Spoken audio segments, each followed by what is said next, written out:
Hey everybody, welcome back to the show.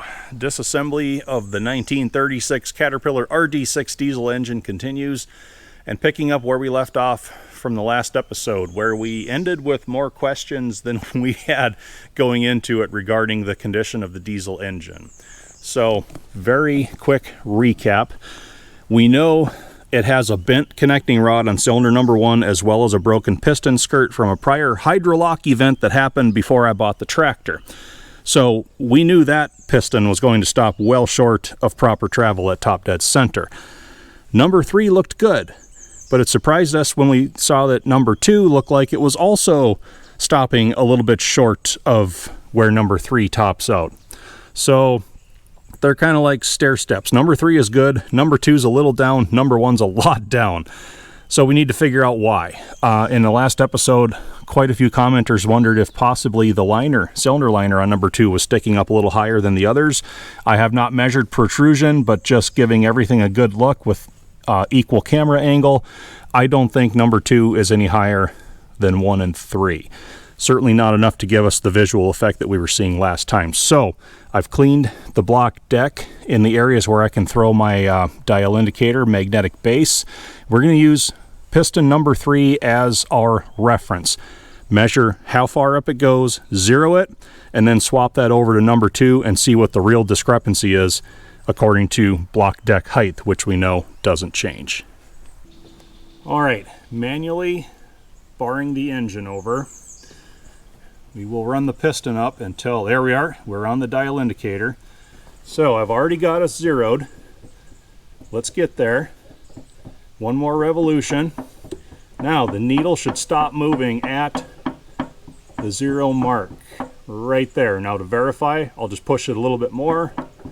Yep, and there we're going back the other way. So the way we look at our indicator, looking at the small needle, cylinder number 3 tops out when this reads 0.600. So that is going to be our reference when we swap over to number 2.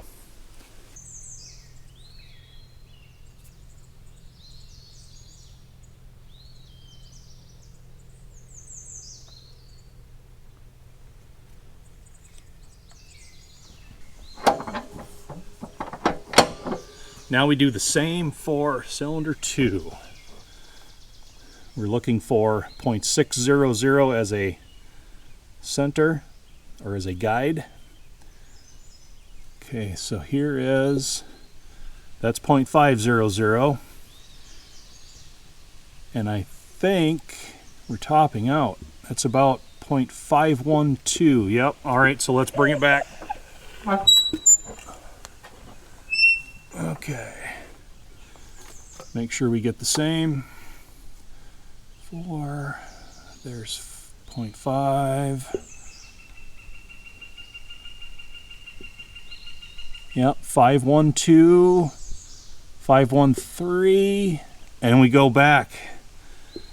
Okay, so that means cylinder 2 is topping out about 87 thousandths lower than cylinder number 3, or just a little bit over 2 millimeters, if I'm doing the conversion right.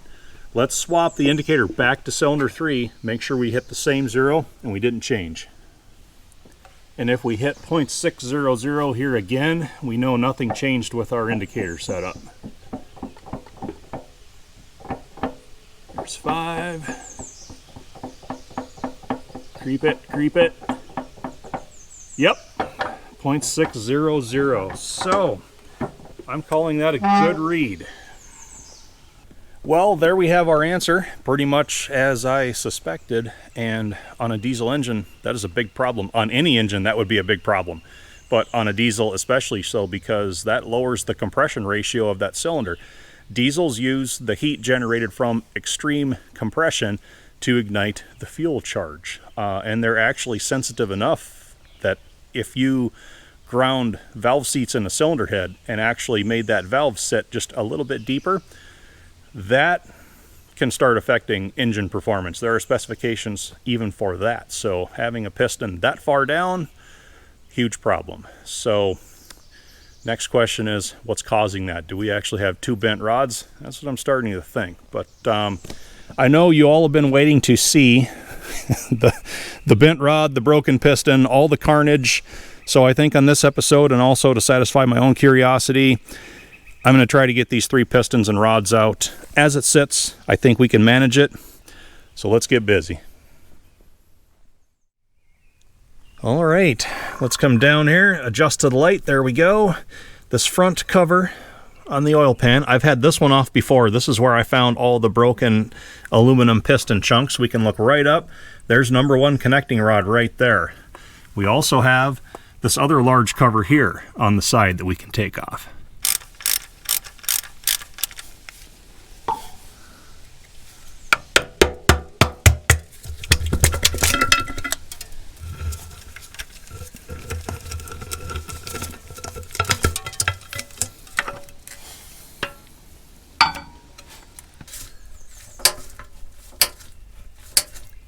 All right, we pull the cotter pins from the castle nuts on the connecting rods. I've got number 3 opened up.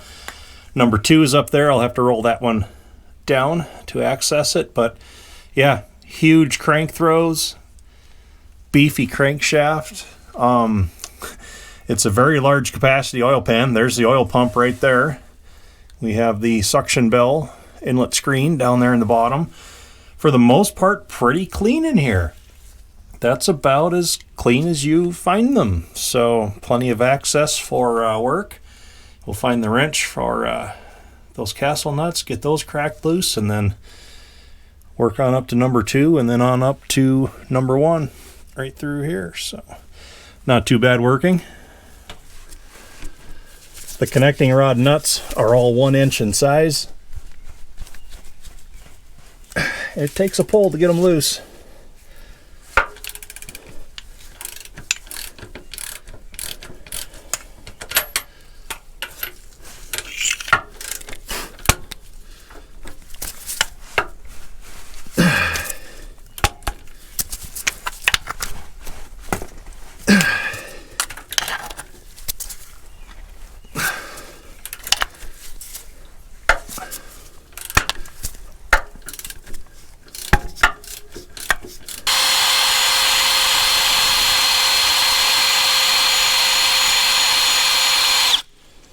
Getting the carbon cleaned from above the ring travel. I don't even feel a ridge at the top of these cylinders, so we should be able to push everything straight up and out. All right, there's number 3 rod cap.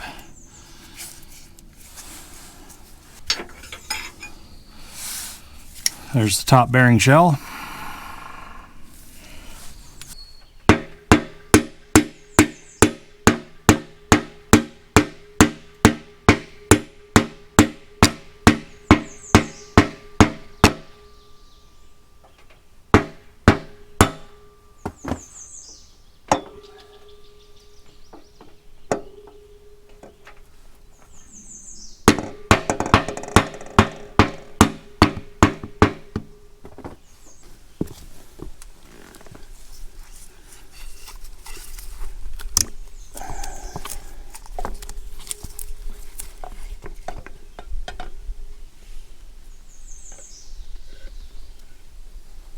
All right, first impressions. Piston really doesn't look bad. Not horrible skirt wear, not even a lot of carbon scuffing above the top ring, which is expected and quite normal. So all in all, yeah, probably a rather low hour piston, considering these usually have 10,000, 20,000 plus hours on them. But okay, on to the next.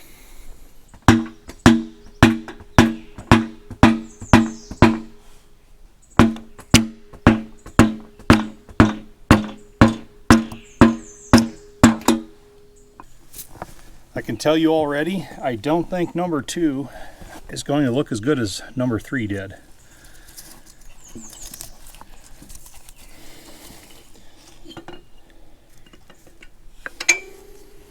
Okay, first impressions, aside from being heavy. These rods weigh about 30 pounds each. The pistons with rings on weigh about 10 pounds each. So yeah, we have a lot of material here. This rod is definitely bent. I don't know if you're going to notice it with the GoPro fishbowl effect. Sighting down number 3, that I-beam is nice and straight. Number 2, you can see it does a little bit of a crook. Maybe we can see it better like this. Look at the rock that's in that rule. Okay? That is how much that rod is bent. You put it on the other side, we actually have air gap in the middle. Yeah. So this has 2 bent rods. Oh, yeah, maybe that earlier hydrolock event was worse than I thought. So I start looking at the piston. It gets better, trust me. And it's not as bad as I expected wear-wise. Not a lot for scuffing above the rings. The oil control rings are completely worn out, shot. They should have like those little sharp ridges like number 3. They're completely worn off. The compression rings are also worn. Not a lot of side clearance in the ring grooves, but being that cylinder 2 had all of that prior rust staining in the liner, I'm sure someone was able to free this engine up and then they just ran it. And having these rings eat through such a rough liner and all that old rust, it will wear rings like that. So that's why I personally never just run an engine that was rusted and seized and I was able to free up, because you got to get all that stuff cleaned out of there. So above the top ring, I noticed this curious groove. It's not present on number 3, but then I realized these aren't even the same piston. They're 2 different pistons altogether. Look at how thick the bottom of the skirt is on number 2, and number 3 is much, much thinner. So I checked part numbers. Number 2 is the 6B3912. Number 3 is the newer 3H1414. So someone replaced number 3 piston with a much newer unit at one point in time. Yeah, this thing ran that way. So, all right, big show is next. We get to number 1. We know that's the really bad one. I'm just hoping the rod isn't so bent that it binds before I can get it up out of the cylinder. Let's find out.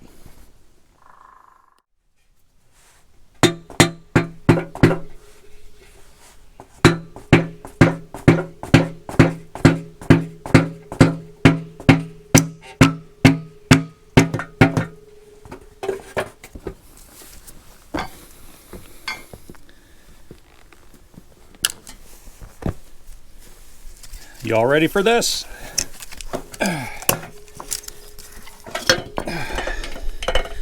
There's the broken piston. And there's the bent rod. All right, first look. Yeah, wow. We don't need this to see that it's bent. I bet there's a 1/4 inch gap right in there. Probably close to 3/8. Quite the swale in that one. Rings are just as worn out on this piston as they are on number 2. However, this is the same style piston as number 2. It is the 6B3912. Great big chunk out of the skirt right there. First thing I noticed about the rod though, this is a different rod from the other 2. We have 3B4906, 3B4906. This one is a 3B7208. So we have 2 different types of pistons. We have 2 different types of connecting rods. This one does have number 1 stamps on it, so they got that part right. But, oh, the mismatched things you find in these engines. Of course, this part of the rod here, that is not from the skirt. It did break the piston skirt when it bent and bashed into it. But as it was running after that, this portion of the rod was rubbing very hard on the bottom of the cylinder liner. It also knocked a chunk out of the cylinder liner, kind of in this area here. Okay, let's see if I can send you all on a trip up into Boomtown. Get up above the crank throws here, and right there, that's the bottom of the liner. Let me see if I can... No, I'm not going to be able to do you much good with a flashlight. That's the best I can do, but that is the area where that connecting rod took a chunk out of the liner, and then it wore into what was left. It actually milled that square notch. So, yeah. Fun times. And yeah, if I take and align the piston pin end of the rod with the skirt squared up, that's how far off we are. That is how far that rod is bent. And remember, this tractor ran this way. Not well, but it did run. I drove it onto the trailer myself. All right, let's do a test. Wrench back on the crankshaft. And now that we have the pistons and the bent rods out, let's get it spinning. Okay, no catches. Takes a little while to spool down. So that gives me a little bit of hope that the crankshaft isn't horribly tweaked, being that everything rotates smoothly. Of course, it's going to take some more assessing to make sure all the journals crank throws are still in proper time, whatnot. But we're kind of at a point where we're right up against it with this project in the way that we've done all the simple stuff. All right, that's behind us. Everything now starts getting way too heavy for our equipment to lift. So we need to start finding ways around that problem. So next focus will be getting the engine off of the back end. To do that, I have to get this large main leaf spring out, which is arguably the most difficult part of working on any of these vintage Caterpillars. And the bigger they get, the more difficult it becomes. So it's going to take some tool building. I've got to start right here for next time. Yeah, looking nice. But it's going to require a lot more than that. So I'll be busy on that in the background. The next episode that's going to hit the feed is going to be about little Catch 22, the 1936 Caterpillar 22. In my spare time between recording clips on the RD-6, I've been pecking away at that little tractor to see if we can get it running. It isn't running yet, but I've got enough for an episode. So expect that, and then after that, we'll be back on old RD-6 here, Mr. Torque Monster. So I think we had fun today. I've been wanting to get that broken piston out for a while, get that rod out of there. It's going to be some pretty good bench arts. So, all right, everybody, you all know what to expect. So I hope you enjoyed this episode, and I hope to see you back again next time.